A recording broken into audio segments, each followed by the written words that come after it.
नमस्कार साथीहरु, यो भिडियो चाहिँ तपाईहरु अन्तिमसम्म हेर्नु होला। यो भिडियोमा चाहिँ तपाईहरुलाई चाहिँ एकदम इम्पोर्टेन्ट महत्त्वपूर्ण कुराहरु चाहिँ सिकाउने प्रयास गर्नेछु। ठीक छ साथीहरु, है सुरुमा चाहिँ तपाईहरुको चाहिँ के त भन्दाखेरि यो अंक कट्टा कसरी हुन्छ भन्ने कुराहरु गर्छौं र त्यसपछि चाहिँ तपाईहरुले चाहिँ यो एमसीक्यू चाहिँ कसरी चाहिँ ट्याकल गर्ने भन्ने कुराहरु चाहिँ म तपाईहरुलाई चाहिँ सिकाउँछु है त। यो भिडियो अन्तिमसम्म हेर्नु होला, छोटो छ साथीहरु, ठीक छ। सुरुमा चाहिँ तपाईको चाहिँ भन्दाखेरि जुन एमसीक्यू को हुन्छ नि हैन, एमसीक्यू तपाईको प्री टेस्ट को होस् वा बैंकिङ को जुनसुकै सेक्टरमा पनि एमसीक्यू हुँदाखेरि चाहिँ तपाईको चाहिँ भन्दाखेरि जस्तै अब आरबीबी को कति छ त के त भन्दाखेरि 50 वटा क्वेशन आउँछ, 2 नम्बरको हुन्छ, टोटल चाहिँ 100 अंक चाहिँ प्राप्त गर्नुपर्ने हुन्छ, 100 फुल मार्क्स हुन्छ है। अब यसमा चाहिँ पास हुनको लागि हामीले चाहिँ कति भन्दाखेरि जस्ट कति ल्याउनु पर्यो त 40 चाहिँ आउनु पर्यो है, पास हुन्छ है, पास हुन्छ।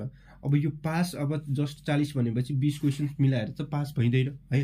अब यसमा चाहिँ के क्राइटेरिया छ, अब यसमा चाहिँ अब भन्दाखेरि अब के त भन्दाखेरि अब तपाईले चाहिँ 20 वटा क्वेशन मात्र मिलाउनु भो र अरु गलत गर्नुभयो भने तपाई पास हुनुहुन्न। यदि तपाईले चाहिँ फिक्स 20 मिलाउनु भो र अरु चाहिँ एउटा पनि गलत गर्नु भएन भने चाहिँ टिक लगाउनु भएन भने चाहिँ तपाई पास हुन सक्नुहुन्छ है त। अब यसमा चाहिँ लोकसेवा आयोगले के भनेको छ भन्दाखेरि गल्ती गरेमा गल्ती गरेमा चाहिँ 20% कट्टा हुनेछ भनेको छ। 20% के हुन्छ त कट्टा हुन्छ, 20% चाहिँ कट्टा हुन्छ भनेर चाहिँ भनेको छ। यो भन्न खोजेको के त भन्दाखेरि हेर्नु है साथीहरु, जस्तै तपाईसँग चाहिँ एउटा प्रश्न हुन्छ, एउटा प्रश्नको चाहिँ तपाईको चाहिँ 2 अंक भार हुन्छ है, 2 अंकको एउटा प्रश्न हो है। अब तपाईमा चाहिँ एउटा गलत प्रश्नको कति हुन्छ त, गलत प्रश्नको चाहिँ कति काटिन्छ त भन्दाखेरि जस्तै 2 अंक एउटा प्रश्नको भो, अब 2 को चाहिँ के त भन्दाखेरि 20% चाहिँ हुन्छ है त साथीहरु। 2 को 20% काटिन्छ।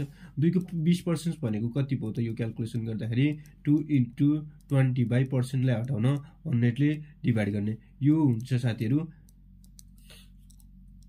0.4 आउँछ है त साथीहरु। यो क्याल्कुलेसन गर्दाखेरि 0.4 अंक चाहिँ तपाईको चाहिँ काटिन्छ। एउटा प्रश्न गलत भयो भने 0.4 अंक चाहिँ तपाईको काटियो। अब तपाईलाई चाहिँ 40 अंक चाहिँ ल्याउनु छ है, 40 अंक ल्याउनु छ। अब यसमा चाहिँ तपाईले सपोज गरौँ 50 मा चाहिँ तपाईले चाहिँ 30 वटा क्वेशन्सहरु मिलाउनु भो है, 30 वटा क्वेशनहरु मिलाउनु भो, ठीक छ। 30 वटा को चाहिँ अब 2 अंकको भारले तपाईले चाहिँ 60 नम्बर्स ल्याउनु भो, यो ठीक छ है। 30 वटा मिलाउनु भो, 2 अंकको भारले चाहिँ 60 अंक तपाईले चाहिँ ल्याउनु भो, ठीक छ। अब बाँकी रह्यो 20 वटा तपाईले चाहिँ के त्यहाँ छुनु पनि भएन भने तपाईको 60 नै 60 मात्र रहन्छ, तपाईको चाहिँ 60 आयो, ठीक छ, फिक्स भयो। अब 20 मा चाहिँ 20 नै गलत गर्नुभयो, तपाईले 20 गलत गर्नुभयो इन्टु अब कति हुन्छ त, एउटा गलत गरेको चाहिँ 0.4 काटिन्छ इन्टु 0.4 गर्नु है, इन्टु 0.4 गर्दाखेरि यो क्याल्कुलेसन गर्दाखेरि चाहिँ इन्टु 0.4 भन्दाखेरि यसमा चाहिँ हेर्नु है 20 इन्टु 0.4 भन्दाखेरि 8 नम्बर चाहिँ तपाईको चाहिँ के भयो त काटियो। अब आउने भयो तपाईको चाहिँ कति त 52, ठीक छ, 52 तपाईको आयो है। यो चाहिँ यसरी चाहिँ क्याल्कुलेसन हुन्छ। अब आरबीबी को जुन राष्ट्रिय वाणिज्य बैंक छ त्यसको चाहिँ अब जुन 40 अंक ल्याउनको लागि तपाईले चाहिँ कति फिक्स मिलाउनु पर्यो त भन्दाखेरि 25 वटा क्वेशनहरु साथीहरु, 25 वटा क्वेशनहरु तपाईले मिलाउनु पर्छ है, फिक्स नै मिलाउनु पर्यो। 25 वटा इन्टु 2 गर्दाखेरि तपाईको कति भयो त भन्दाखेरि ल के त भन्दाखेरि 50 अंक आयो, ठीक छ।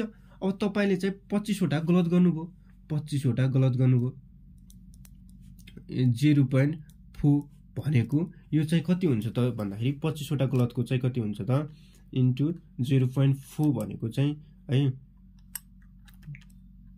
10 नम्बर हुन्छ। अब 10 नम्बर घटाएपछि तपाईको त कति रह्यो 40 रह्यो, यो चाहिँ जस्ट पास हुन्छ हो, यति के त भन्दाखेरि पास हुन्छ है। यो चाहिँ योले गर्यो भने चाहिँ के हुन्छ भयो त 25 वटा फिक्स मिल्यो र 25 वटा फिक्स गलत भयो भने तपाई जस्ट पास हुनुहुन्छ है। अब यसमा चाहिँ 25 वटा मिल्यो र यो 25 वटा लगाउनु भएन भने तपाईको 50 अंक आउँछ है, यो हुन्छ। त्यही भएर चाहिँ हामीले चाहिँ 25 वटा चाहिँ अब कसरी चाहिँ मिलाउनु पर्ने भन्ने कुराहरुमा चाहिँ बढी फोकस हुनु पर्यो है त। अब 25 वटा तपाईले चाहिँ सुरुमा चाहिँ है, अब यो तपाईको क्याल्कुलेसनको कुरा हो हैन। अब यो तपाईले चाहिँ 25 वटा अंक क्वेशनहरु चाहिँ फिक्स मिलाउनै पर्छ है साथीहरु। अब 25 वटा नमिलाएर जस्तै तपाईले चाहिँ 25 वटा मिलाउनु भो है, 25 वटा मिलायो 50 अंक आयो। अब तपाईले चाहिँ 20 अंक चाहिँ 20 नम्बर चाहिँ रङ गर्नुभयो है, रङ गर्नुभयो। यसको चाहिँ कति हुन्छ त भन्दाखेरि 20 को 0.4 है, 0.48 आयो। अपन तपाईले 5 वटा क्वेशन छोड्दिनु भयो। यसरी चाहिँ छोड्दिदा पनि हुन्छ है त साथीहरु। अब तपाईले चाहिँ 25 वटा चाहिँ मिलाउनु भयो, ठीक छ, 50 आयो। त्यसपछि अब के त भन्दाखेरि 5 वटा क्वेशन छोड्दिनु भयो र 20 वटा चाहिँ गलत गर्नुभयो भने कति हुन्छ त 42 हुन्छ। यसरी पनि आउँछ है। अब यसमा चाहिँ तपाईले चाहिँ कम टिक गलत कम लगाउनु भयो र तपाईले चाहिँ 23 नम्बर 23 वटा क्वेशन मिलाउँदा पनि पास भइन्छ है त साथीहरु। यो तपाईहरु चाहिँ ध्यान दिनु होला।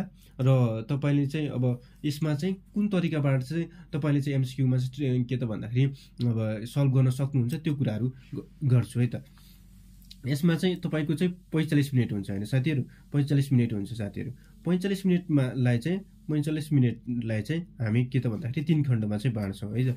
45 मिनेटलाई चाहिँ 3 खण्डमा चाहिँ बाँड्छौं। अब यो चाहिँ जुन हलमा गइसकेपछि यसरी चाहिँ खण्डमा बाँड्न अलि प्रेसर नै त प्रेसर हुन्छ साथीहरु। तर पनि आफूले चाहिँ के त भन्दाखेरि शान्त भएर है, अब के त भन्दाखेरि कुल भएर चाहिँ यो गर्नु होला। यसमा चाहिँ 3 खण्ड कसरी बाँड्नु भनेको एउटा 30 मिनेटको खण्ड है, एउटा 10 मिनेटको खण्ड है, एउटा चाहिँ 5 मिनेटको खण्ड। यसरी चाहिँ तपाईले चाहिँ दिमागमै क्याल्कुलेसन गर्ने है। 45 मिनेटमा चाहिँ यो गरिहाल्नु पर्यो। ट्याक्कै यतिमा म यो गर्छु भन्ने कुराहरु है। अब यसमा चाहिँ यो तरिकाबाट जाँदाखेरि राम्रो हुन्छ भन्ने मेरो सजेसन मात्र हो है। तपाईहरु चाहिँ आफ्नो तरिकाबाट राम्रो गर्नुहुन्छ भने त्यो आफ्नो तरिका हुन्छ है त साथीहरु, ठीक छ। अब यो भयो। अब यसमा चाहिँ 30 मिनेटमा चाहिँ तपाईले चाहिँ सुरुमा चाहिँ फर्स्ट राउन्डमा चाहिँ के गर्ने त भन्दाखेरि फर्स्ट राउन्डमा चाहिँ क्वेशनहरु हेर्ने। क्वेशनहरु हेर्ने बित्तिकै तपाईले चाहिँ 100% तपाईलाई चाहिँ फिक्स एन्सर थाहा छ भने चाहिँ लगाइहाल्ने है। 30 मिनेट भित्र चाहिँ जति तपाईलाई चाहिँ आउँछ हैन, जो क्वेशनहरु 100% फिक्स छ, तपाईहरु चाहिँ यो क्वेशनको एन्सर यही हो भने चाहिँ थाहा छ भने 100% त्यो क्वेशन्सहरु सरसर्ती लगाइहाल्ने 30 मिनेट भित्रै। अब बाँकी रह्यो 15 मिनेट। अब 15 मिनेटमा चाहिँ तपाईले चाहिँ यो 10 मिनेट भित्र चाहिँ अब तपाईलाई चाहिँ जुन के त भन्दाखेरि अलिक कन्फ्युजन यो हो कि यो हो भन्ने जस्तो क्वेशनहरु हुन्छ नि हैन। अब यो क्वेशन एन्सर पनि यो हुन सक्छ, यो पनि हुन सक्छ। जस्तै 50-50 को कन्डिसन हुन्छ नि, 50-50 को कन्डिसन हो। 50-50 को कन्डिसनमा चाहिँ तपाईले चाहिँ अब त्यो कन्डिसनमा लगाउने। अनि अन्तिममा भनेको अलि रिस्कको कन्डिसन हो। यो चाहिँ अब नआओस् भन्न चाहन्छु। रिस्कको कन्डिसन यो पनि यसरी चाहिँ जाने है त। अब तपाईले चाहिँ अब जस्तै यो 30 मिनेट भित्र तपाईले चाहिँ 25 वटा क्वेशन चाहिँ फिक्स मिलाउनु भयो भने तपाईलाई ढुक्क भइहाल्यो है। अब यो रङ भए पनि अब के त लाउँदै नलागे पनि तपाई पास हुनुहुन्छ। 25 वटा क्वेशन चाहिँ फिक्स मिल्यो भने है, तपाईलाई चाहिँ थाहा छ हैन। अब यसमा पनि अब तपाईलाई 25 वटा क्वेशन फिक्स मिलिहाल्यो। अब लगाउँदैन भन्नु भयो हैन, 2-4 वटा अरु पनि के त भन्दाखेरि अलि लगाइहाल्नु पर्यो साथीहरु। किन भन्दाखेरि अब यो फिक्समा पनि अब 2-4 वटा क्वेशनहरु कानेर अब के त भन्दाखेरि रङ पनि हुन सक्छ। त्यो भएर चाहिँ अलि लगभग 30 वटा क्वेशन 35 वटा क्वेशन सल्भ गरेर चाहिँ तपाईले चाहिँ स्टप गर्न सक्नुहुन्छ है यसमा चाहिँ, ठीक छ।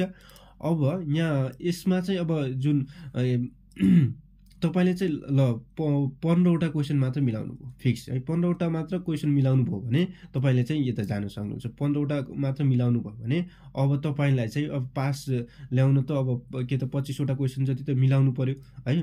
त्यही भएर चाहिँ अलि 50-50 मा चाहिँ आउने खालकोहरु है। अब 50-50 हुने खालकोहरु क्वेशनहरु चाहिँ लगभग अब तपाईले चाहिँ अब यो हो कि यो हो भनेर कन्फ्युजन हुन्छ भने अलि धैर्यता लिएर शान्त भएर चाहिँ अब टिक लगाउनु पर्यो।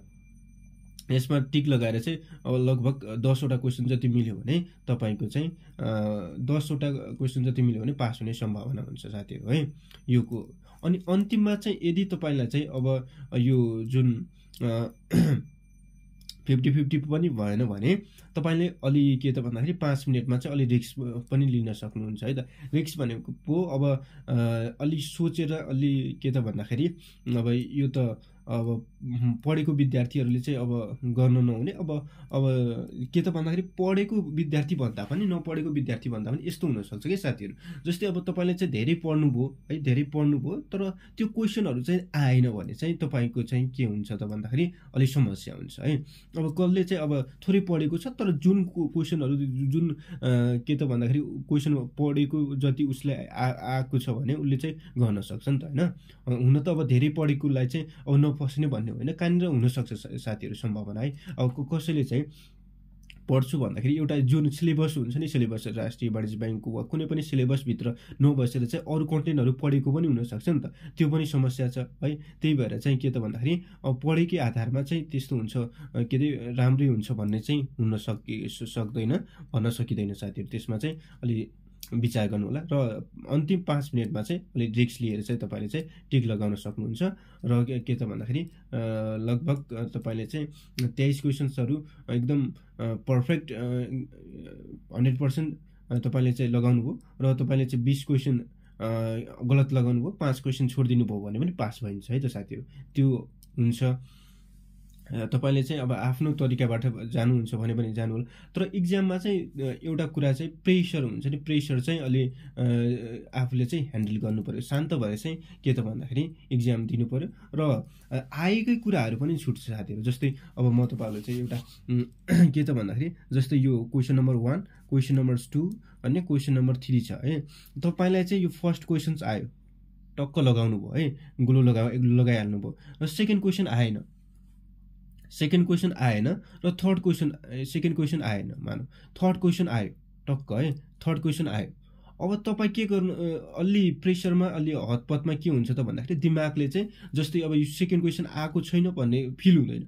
तपाईँले चाहिँ यो के त पहिलो क्वेसन चाहिँ टिक लगाउनु भयो र सेकेन्ड क्वेसन आएन तपाईँले छोड्नु भयो, तर थर्ड क्वेसन आयो भने तपाईँ टिक कता लगाउनुहुन्छ, यो सेकेन्डमा चाहिँ टिक लगाउनुहुन्छ कि यो चान्स चाहिँ अलिक बढी हुन्छ कि है इक्जाममा। यो पनि तपाईँहरूले ख्याल गर्नु होला, यो फिल भएको होला है धेरैलाई हुन्छ कि के हुन्छ त भन्दाखेरि यो फर्स्ट क्वेसन आयो टक्क टिक लगायो, सेकेन्ड क्वेसन आएन छोडिदिन्छु भन्यो, यो छोड्यो, त्यसपछि थर्ड क्वेसन पढ्यो, ठ्याक्क आयो, यो त आयो भन्यो, तर टिक लगाउँदाखेरि चाहिँ सेकेन्डमै लगाएको हुन्छ कि टक्क।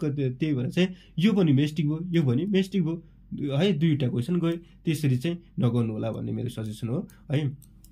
ल ठिक छ साथीहरू, यो भिडियोमा चाहिँ तपाईँहरूले चाहिँ अलि सहयोग गर्यो होला, केही हेल्प गर्यो होला। अब तपाईँहरूको के त भन्दाखेरि आफ्नो साथीहरूसँग चाहिँ सेयर गर्न सक्नुहुन्छ। अब के त भन्दाखेरि केही इन्क्वायरी छ भने, केही कुरा सोध्न चाहनुहुन्छ भने डिस्क्रिप्सनमा मैले लिङ्क राखेको छु, टेलिग्राम्स लिङ्क छ, के त भन्दाखेरि फेसबुक लिङ्क वा कमेन्टमै पनि तपाईँहरू चाहिँ कमेन्ट गर्न सक्नुहुन्छ है त साथीहरू। Thank you for watching this video. All the best for of your exam है त साथीहरू। शुभ रहोस् आजको दिन।